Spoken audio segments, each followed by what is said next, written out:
What's up, everybody? Today is my second episode of my eight-part series interviewing Coppin State athletes. Today, I am here with Asa Francis. He is a junior here at Coppin State. He is from St. Lucia, and he runs the 800 meter. Asa, thank you for joining me today, bro. I appreciate you. Yeah, what's up, bro? No problem. So, my first question would be, how is it, living here? Do you stay on campus? Yeah, well, no, I don't. I stay off Okay. campus over at social. Okay, but you located here in Baltimore, right, throughout the season, of course. Yeah. What would you say is the biggest? Is there any like culture shock moments? You being from St. Lucia, is it different compared to Um, Baltimore? how would I say it? How would I say it? I probably say okay when it comes to breakfast. I'll be honest, I'm a cereal guy, Mm, and back where I'm from, we use warm milk, and really? get over in the cafeteria, there's no microwave for some time now, so it's been difficult. I would settle for the toast and eggs, that's normal. But I love my cereal, and if it's cold milk, I can go for that. So yeah, so Okay. that's one thing. Apart from shifting from culture to more, geographic, Baltimore is mostly cold all year round. Where I'm from, it's hot all year round. Okay. So yeah, the cold was something I really had to adapt to, get used to. And I think me being a middle distance athlete, that helped me adapt to it quicker because we'd have to go for our runs. And my coach, he don't believe in treadmill runs. Okay. Yeah, so if I were to say, "Oh, coach, I'm going on a treadmill," he's like, "No, we got to go out there." So, I got used to the cold. Okay. Um, my next question for you would be, what exactly got you into track and field? Why is this sport the one for you? I'll be honest with you. I'll give all the credit to my mother.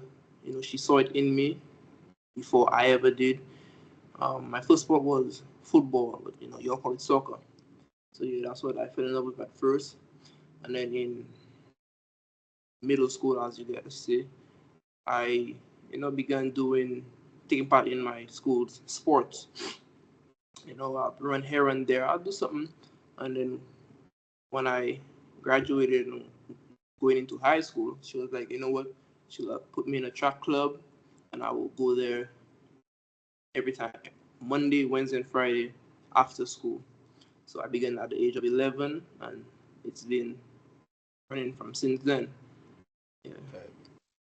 Okay. Before the interview, we kind of talk about the races that you run. You said you ran an 800 meter, which I thought was crazy, but you also said you ran some 1Ks and some other stuff. What would you say is the difference physically, from the 800 meter compared to maybe some bigger races that you run? All right. Well, I'll go even way back before that. At Mhm. first, I used to be a more 200, 400 guy. But Okay. when I joined my club, the coach he was looking for um, middle distance athletes. He just looked at me and his words were, "You look like a distance athlete. Go meet two other guys who were distance athletes." So I had to transition from basically sprint to distance, and it wasn't that difficult because um, the football it helped build my endurance. I've always been a guy who would go for jogs, as well. So yeah, but the bigger difference is it's just a test of your mentality.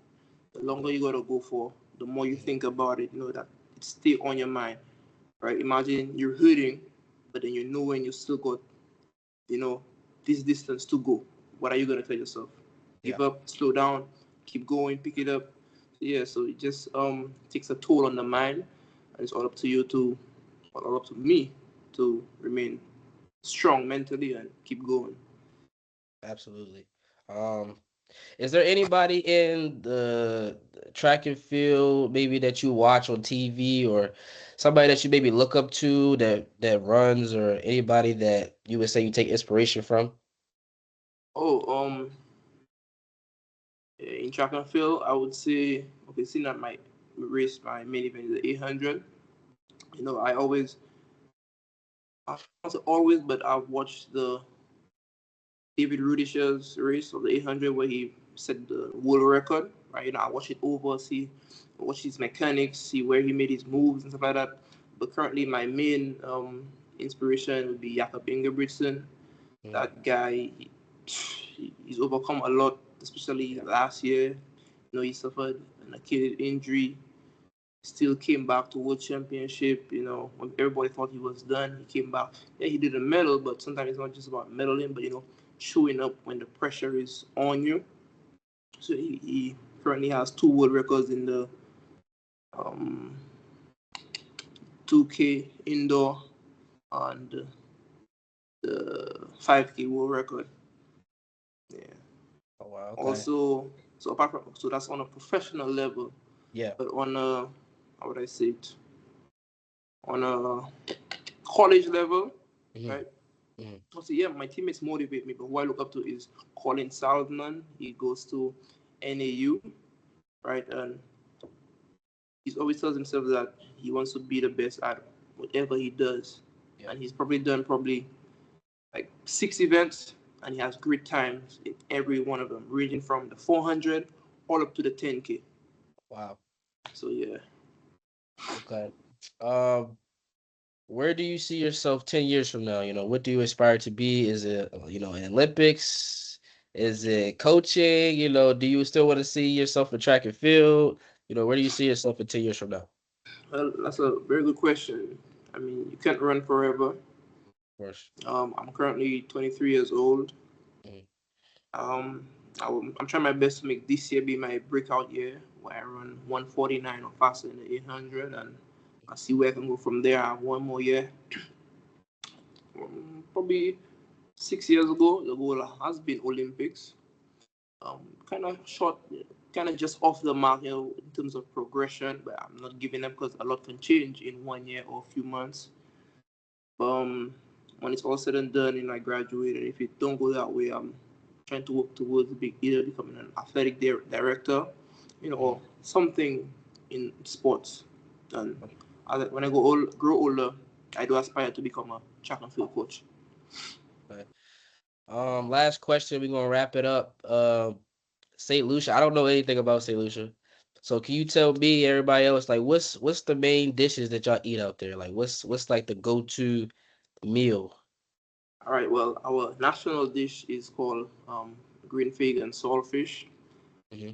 Green fig would be like the banana when it's green, so you boil it up and stuff. Okay. You cook the saltfish like how someone would cook normal fish. Yeah, and it comes with I would say a nice sauce. And you spread it all over it and you eat it. We have this thing from our heritage called Creole Day, and the main dish around that time would be dumpling and cocotti. I've made it a few times since I've been up here. I've given it to Americans up here, and they love it. Okay. So yeah, apart from food, I'll say Uh, my country is a beautiful island. If you're looking for a place to go for your honeymoon, that is the place to go. We've okay. won number one honeymoon destination in the world Oh 17 wow. times, Oh, 14 times in a row. So okay. I yeah, didn't know so that. hmm Okay. so when you find love, that's the go-to place. Okay. I Yeah. appreciate that, bro. I'm definitely gonna look into that for sure. Mhm. Again, bro, appreciate you for sitting down Yeah, talking yeah, to for me, sure, not a bro. problem. Wish you nothing but the best, bro. And I check my boy Asa out. What you got a meet coming up soon? Um, I want probably next 2.5 weeks, March Okay. 17th, 18th, thereabout. Okay. Yeah, But if I get a chance, go check out my boy Asa. And again, bro, I appreciate you. yeah, man, no problem. Have a good day. You too, brother.